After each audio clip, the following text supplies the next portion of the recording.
All right, today we're setting up Steam and Unreal Engine. And before you panic, it's actually not that deep.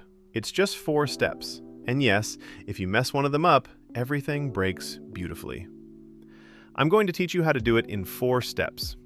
If you're starting a project from scratch, it's better to set it up as a C++ project from the beginning. If it's not, don't worry, we'll fix that as well. Step 1. Steam Plugin Setup. First, download the Steam OnlineSubsystem plugin from the link in the description. Make sure you pick the version that matches your Unreal Engine version, then unzip it. Inside, you'll find 2 folders, Advanced Sessions and Advanced Steam Sessions. Now go to your project directory. Look for a folder called Plugins. If it doesn't exist, congratulations, you get to make one manually. Create a folder named Plugins and paste both folders inside it.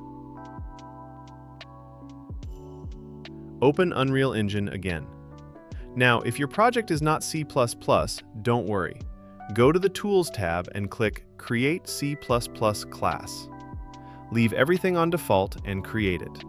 Unreal will restart and do its compiling magic thing. After that, go to the Plugins tab and search for Steam. Make sure it's enabled.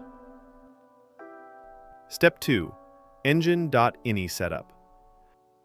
Now we move to the Engine.ini setup. You'll find the correct script in the Epic documentation.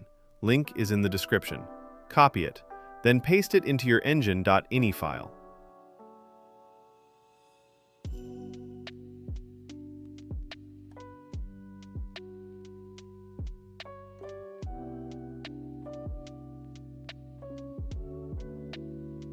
Step 3. SteamAppId file. Now we need a small but very important file. Create a new text file in your project folder. Name it exactly, steam_appid.txt. Inside it, write 480. This is the Steam test ID called Space War.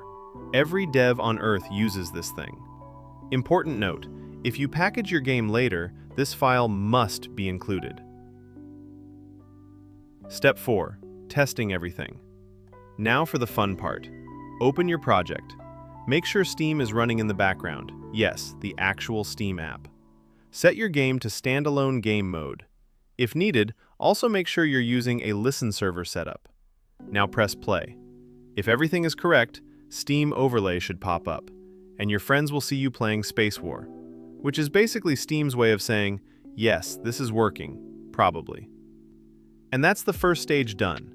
Next, we'll move into session creation and actual multiplayer testing, where things get a little more interesting.